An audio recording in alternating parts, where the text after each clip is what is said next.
once it breaks above the $30, then we will end this consolidation kind of phase where it is in right now, and I assume a quick, fast move higher, yes. Physical silver and gold in your hands. Personal service, competitive prices, and zero complaints. That's Miles Franklin. Call us at 1-800-822-8080 or email us at info@milesfranklin.com. Hey everyone, this is Elijah K. Johnson with the Miles Franklin Market Update. And with us today is Florian Grummes from Midas Touch Consulting. Florian, thank you so much for joining us today. Thanks for having me, Eli. Definitely. It's great to have you. And you've recently been reporting regarding the precious metal markets. Now, what you're saying is if we look at the silver market right now, all silver really needs to do is jump above that $30 mark, really get above that, and it would be off to the races. It could go to 50 quite fast. Can you expand on this? Right. Yeah. I mean, we've seen basically that nasty final sell-off in silver last year, nearly a year ago, in the Corona crash, down to unbelievable low numbers. I think, what was the low? 1160 or something. And since then, well, first silver posted a really nice and strong leg up nearly to the $30 level. And now since last August, we basically see a sideways consolidation between, roughly speaking, $21, $22. And on the upper side, the resistance zone is round about that $30 level.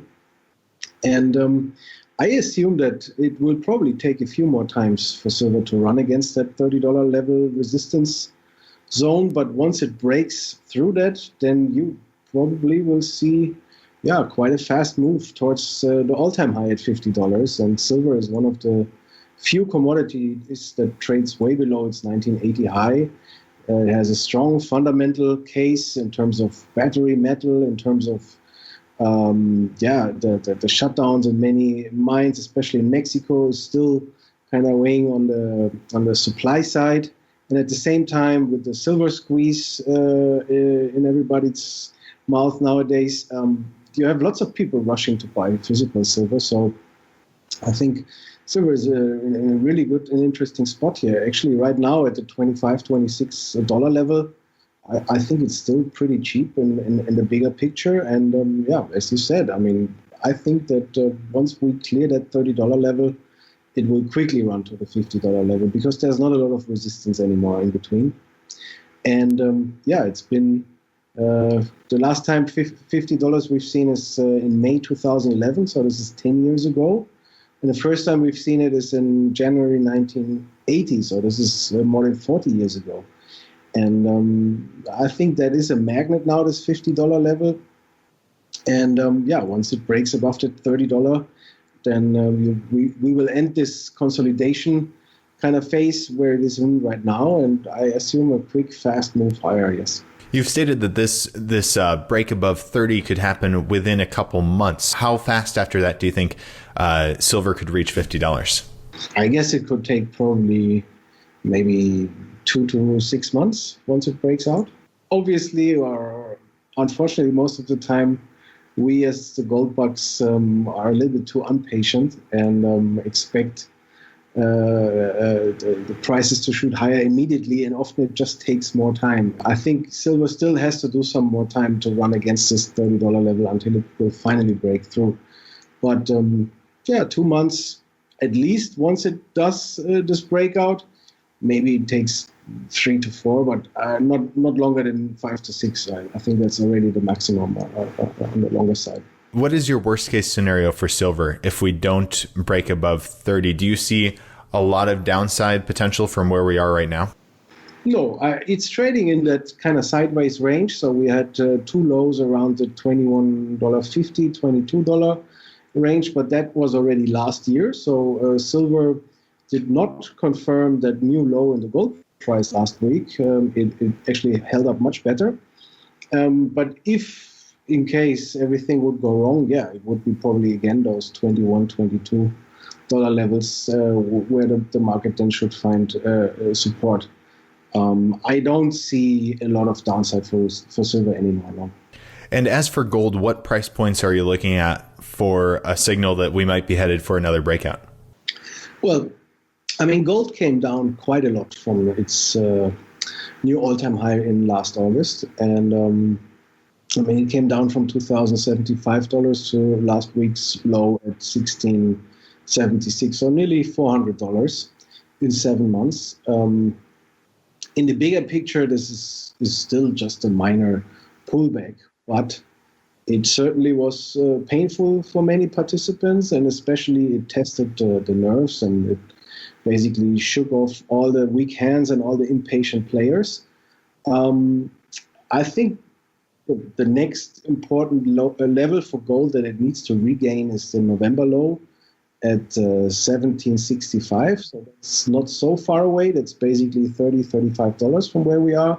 That would be a good signal confirming that we've seen an important low last week on Monday. And then obviously, gold needs to regain its 200-day moving average, which is currently still a bit further away around the 1858, 1860 level. So this 1850, 1860 was support in September, October, and half of November. And that will certainly be the first serious resistance for gold on the way back up. So that basically is roundabout where the 200-day moving average is sitting right now. And again, that will also probably take some time to regain that moving average. And then the next level on the way higher would be the $1950, $1960 kind of range. That's where gold 2 times was basically badly hit, or where it basically turned around in early January and also on the 9th of November.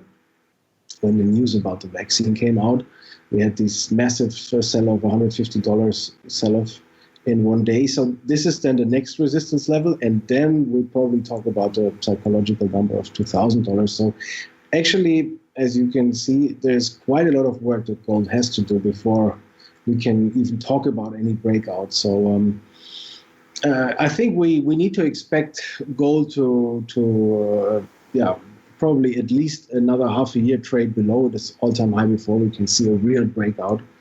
But if that was the low last week, I expect a rather quick recovery towards this 200-day moving average and maybe even the $1950 range, and then a back and forth kind of congestion, compression kind of range before then at some point gold has enough strength to power higher. So I don't think that we're going to see gold breaking out to new all-time highs within the next few months. In the best case, maybe in the fourth quarter this year. But in the bigger picture, this doesn't really worry me. I think it's just we want to be patient, use those low prices right now, and let the market do the rest for you. And when it comes to investing, you've said that really gold and silver are contrary plays, right? They're not very well known still. Why do you say that they're contrary investments? No, I think right now they are contrarian investments because the markets, especially gold, is so oversold, especially on the weekly chart. And after this 7 months correction, I think it's a great contrarian opportunity. Unbelievable, actually. If you remember last August, everybody was talking about gold. Nobody had the idea how this ever could turn around again. And now here we are 7 months later, $400 lower, and we have really high levels of pessimism in the market. Also, just the other day, I saw on the chart that the newsletter, the gold newsletter sentiment has hit basically a 4-year low. So since 4 years, the gold newsletter writers haven't been that bearish, which statistically is a good indication that markets, that the gold price will be moving much higher over the next 2-3 months. So from that perspective, I think it's a contrarian investment. I'm not sure in the big picture. I mean, still, of course, the majority is still hunting stocks like Tesla and other tech mainstream kind of stories. But I think you can still make the argument that gold and silver are not really a mainstream investment yet. That will probably happen if prices are much higher at some point in the next few years. If people are interested in kind of dipping their toes for the first time into investing in precious metals, what is your perspective on the kind of metal or the vehicle by which they can get price exposure? I know you've talked about how there's a lot of different ways of doing it. You can own the physical metal. You can also own mining stocks. There's royalties, a lot of different ways. So what is your perspective on that? I think for somebody who's just starting to get their hands into the gold market, or just the first little steps, I would say the physical gold coin should be really the first investment to do, or the first purchase. Because once you have a gold coin in your own hand, you just feel the heaviness and the beautiness, and you see the light, the frequency of the light of a gold coin. This is something special, and you should really have that experience to understand why gold is such a 5,000-year-old safe haven, and why mankind has always returned to it. If you just buy a clickable gold ETF, you don't have that experience, and then you really miss the understanding of why you want to hold gold. I think even to larger amounts, if you want to invest them, the physical investment should always be first. Obviously, you cannot store huge amounts in your own house, so you need to look for custodian solutions at some point. I'm personally not a fan of ETFs at all, also when it comes to stock market investments. And I don't like it for the precious metals neither. So, if you have to, because for certain regulation needs, then I think if at all, I would probably go with the spot ETFs, which are physically for sure there, or at least spot makes sure that they have the physical metal, which is not really. I would dare to say it's not really sure that the other ETFs have 100% backing all the time. But personally, I'm really a big fan of physical gold, also physical silver. Yes, larger quantities, you need a custodian solution. And when it comes to the mining stocks, you really need to understand that you immediately introduce more risk into your investment. And as we've seen it now with this 7 months correction, gold, I mean, in the end of the day, yes, $400 is a move, but then this is like 20%, less than 20% correction in the physical gold. With your mining stocks, even the big names, the good names, most of them lost at least 35 to 40%. And that's already much more difficult to sit through and to keep cool, because in the end, trading and investing is all about psychology. And if you are not really sure about your strategy, about your investment, if you maybe still have some doubts, then such a correction like we've seen now over the last 7 months easily can basically lead to a mistake, and you sell out. You throw in the towel basically rightly at the wrong point. And with physical gold, it's much easier. You don't carry this immediately to your dealer to sell, and you can sit through those corrections without any problem. Now, an even more risky asset to hold is often people consider this, more volatile, and it is extremely volatile, but you can also, it's proven that it's had a lot of gains. It was one of the best performing assets in 2020, Bitcoin. And you've talked a lot about this. So, and I know you're still bullish on Bitcoin. So why, I guess, first off, what are some of the fundamental reasons you believe that Bitcoin is a good value right now? Well, Bitcoin has a few features that makes Bitcoin superior to gold. So you can easily transport it. The fact that you basically have a decentralized bookkeeping system in the digital 21st century makes it super interesting. And also the fact that, and I think that's a very important one, that the higher prices go, supply and demand is not affected by the price itself. So what we've seen in gold last year, gold went to 2,000 and immediately everybody in Canada and in the whole world is rushing out to to stack some ground and push some stocks to the market to sell and do a private placement and attract money. And in the end of the day, most of those people will never really create a mine. And even if they will, all they do is basically bring more supply to the market because gold prices went much higher. In Bitcoin, you cannot. Even if Bitcoin goes to 1 million, the supply cannot just be increased because some people are rushing out to mine more Bitcoin.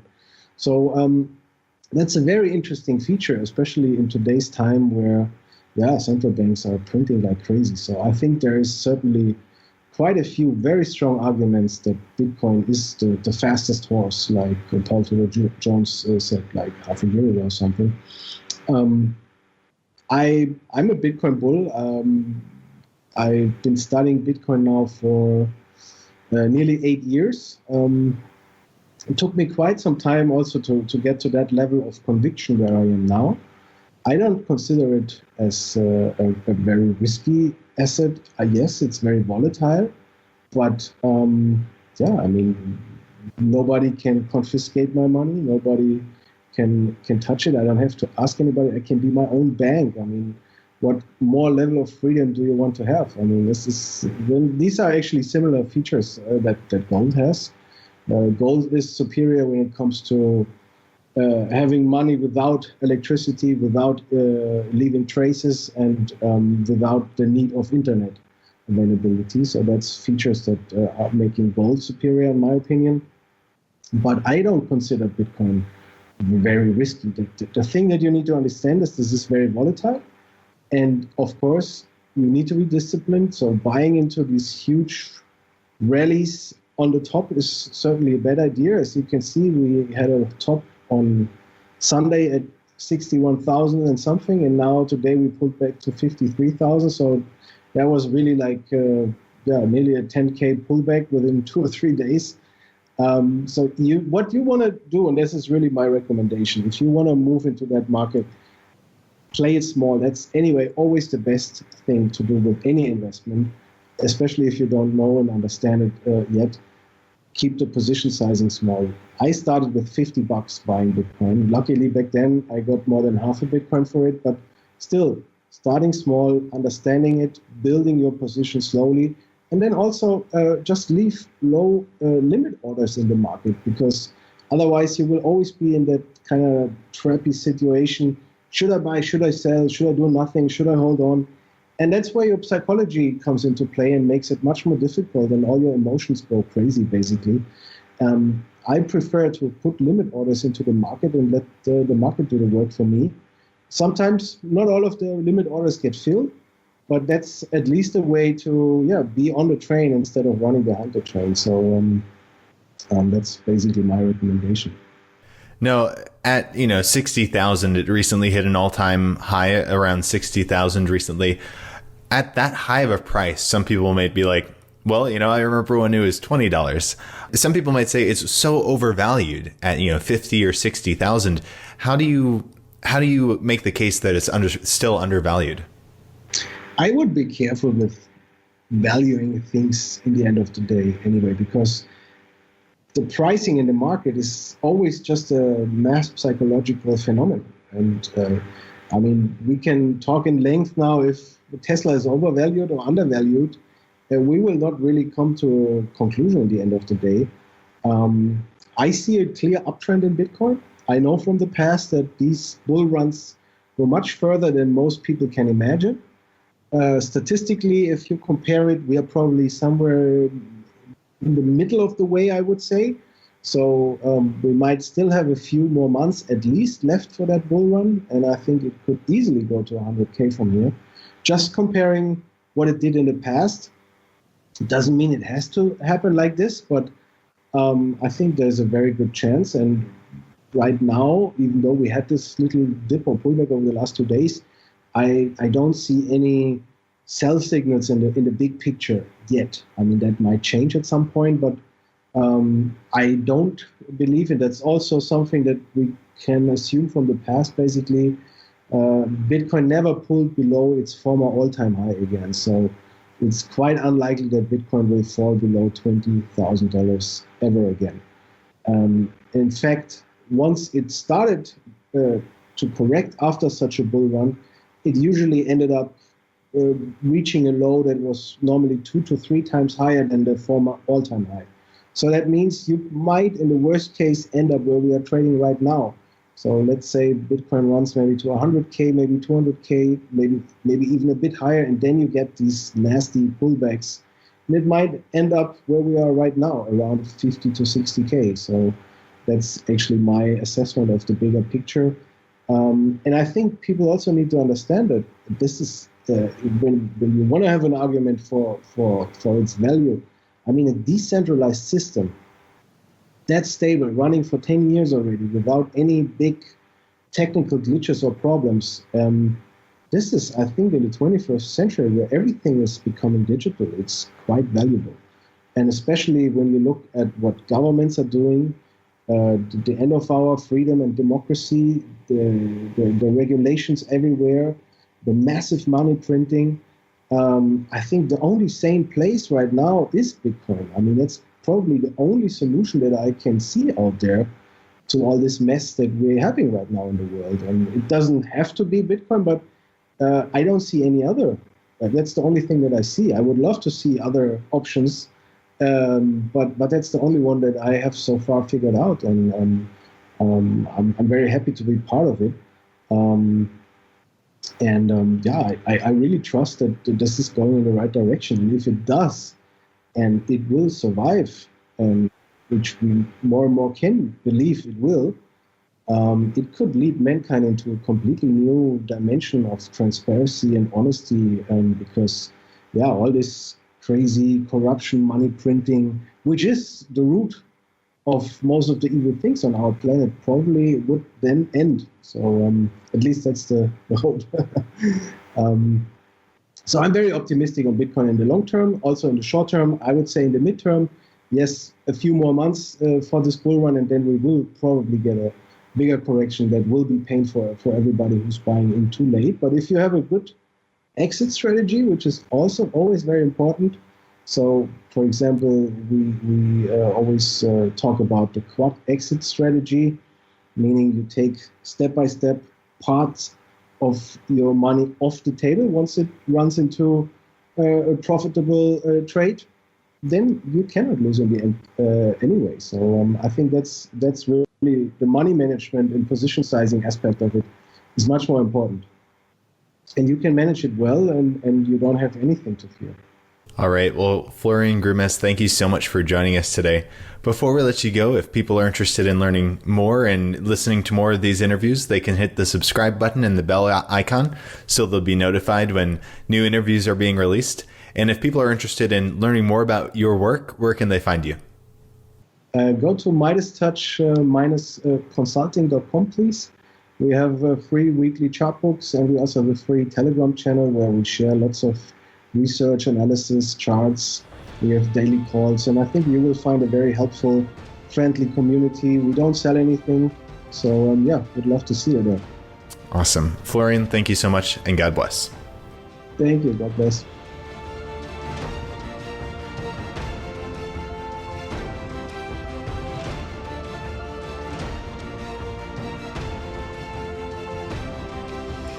Physical silver and gold in your hands. Personal service, competitive prices, and zero complaints. That's Miles Franklin. Call us at 1-800-822-8080 or email us at info@milesfranklin.com.